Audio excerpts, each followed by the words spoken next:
Folks, I just have some nice developments that I want to show you folks and highlight today. One is the new arrival of a baby rubber plant growing out of this 1.5 inch long piece of stem with a leaf, basically one node that I cut off right after I cut that piece.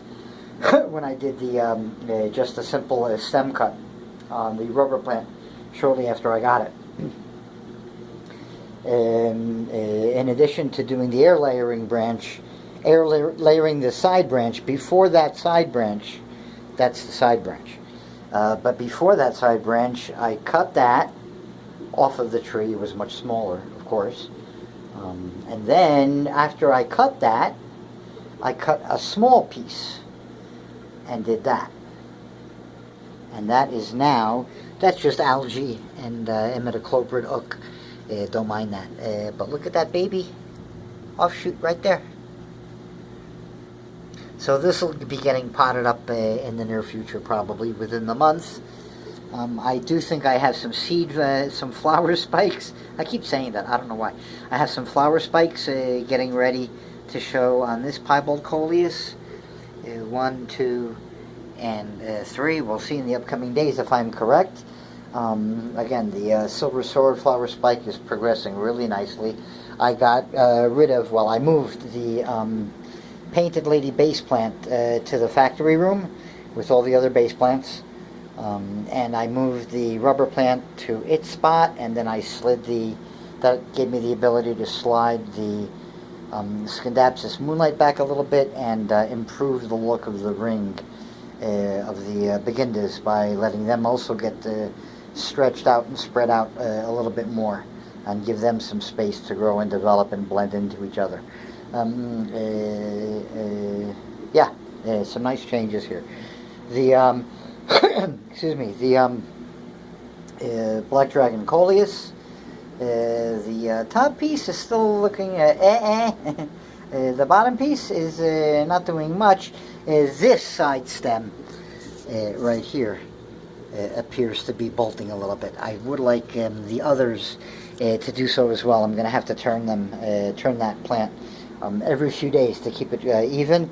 But I do like this. That removal of the painted lady and moving it to the factory room was the right move. It was way too crowded right there on that end of the row. Way too crowded.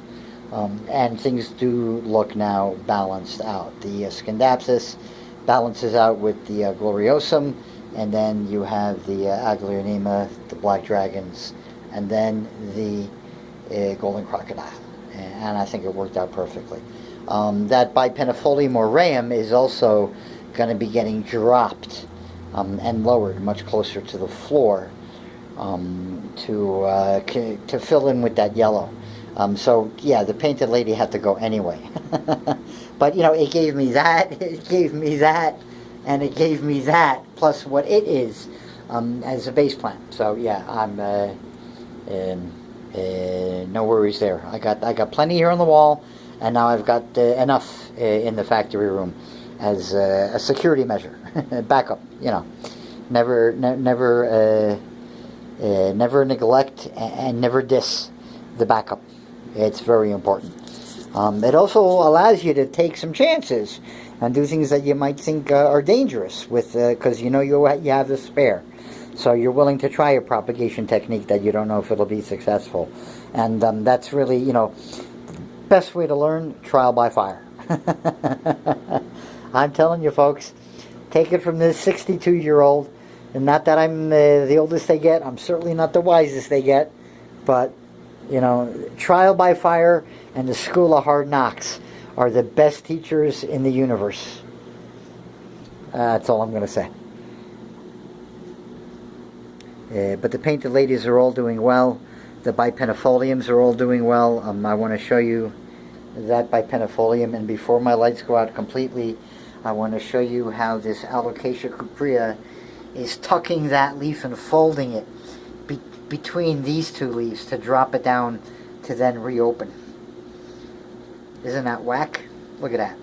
and there is the spike of the coleus, the flower spike. It'll be much bluer, and I'll be posting photo updates of these and the flower of the silver sword as time marches on. The baby pink princess is doing okay. You know, it's got that little oaky bit of a leaf, but otherwise it looks perfectly healthy. And I might try that 3-in-1 on it as well. But we shall see what we shall see. In the meantime, so that's it. The Gloriosum's got a new leaf as well that it's working on. You can see it, that white stick that's actually hitting the underside of the other Gloriosum behind it. They'll work themselves out. So yeah, it's overall, it's all good news, folks. I just wanted to highlight the, and the pink princesses are both, again, giving me new leaves as we speak, opening up as we speak. But I did want to show you the bipennifolium aureum there. And again, that squishy leaf. And I did drop the baby ring of fires over to there. I'm going to look for a placement for them next week. I want to keep this area open temporarily. I really got to figure out how I'm going to drop the gigas down. But for the time being, I just don't want to have anything disturbing it on either side while it's placing this leaf. I want it to be able to move that leaf freely to the back wall if it wants to. I still think it might. I'm not sure yet, 100%. But we shall see what we shall see. So there you have it, folks. Just a quick update. I did want to show you how and I think this looks much nicer and more balanced out and less crowded. It's and the overall look still stays the same. So yeah, that turned out nicely. The Alocasia beginners, they're all throwing me out leaves. I think the mother colony might even be throwing me out a flower. I'm going to be posting quite a few more pictures of this stuff instead of bugging you with videos as time progresses. And the two baby gigases are also, this one has the slightest hint of the tip of a new leaf poking out, and this one is still wrestling with itself. So, you know, it's Colin Bomber Harris versus Colin Bomber Harris, for those of you who are Monty Python fans. But yeah, that was the most impressive development of today. The flower stalk on the silver sword is really starting to show some well-differentiated tissues wrapping around it. As you can see right there. Really cool stuff. So that's it, folks. Just, you know, a few really nice developments. The rubber plant, the Alocasia cupreas are both now giving me leaves. The coleus is progressing along well with the flower spike, as is the silver sword. And I've done some spot treatments of the Bio Advance 3-in-1 on a couple of the Adansonii because they look just a little bit iffy to me. And we'll see what that does and if I had any reason for concern. But it did look to me like the Adansonii might be getting a touch of some mites, which does make a little bit of sense because I've been lowering the concentration a little bit of the dichlorvos, not on purpose, but just because I've been airing out the house a little bit over the past few days. That's all. So the no pest strips have naturally dropped their concentration of anti-mite stuff. And during the transition between the weakening strip and the new strip, it looked like some of them were getting maybe a little iffy in appearance. So just to be on the safe side, and because I already had it, I ordered it for a different reason. This new stuff, this is their new formulation with the acephate, which I do not like and didn't want, and I thought this had the imidacloprid because, well, they're asshats. They don't force their resellers to update the labels of their product when they send them updated product. So, yeah, really disappointed with that company. Not a company I'd like to ever deal with again if I can avoid it, but I've got it, so as an auxiliary aid, I certainly don't mind using it. But I think that might be behind partly why I'm losing some color in that Adansonii, and I'm getting a little bit of a white something on the edge of the leaf right there. So I hit them up. I sprayed them lightly, just once, to get some of that acephate into their tissues, and it should start working its way through the plant immediately. And if that goes away and the plant picks right up, then I'll know that's what I'm dealing with.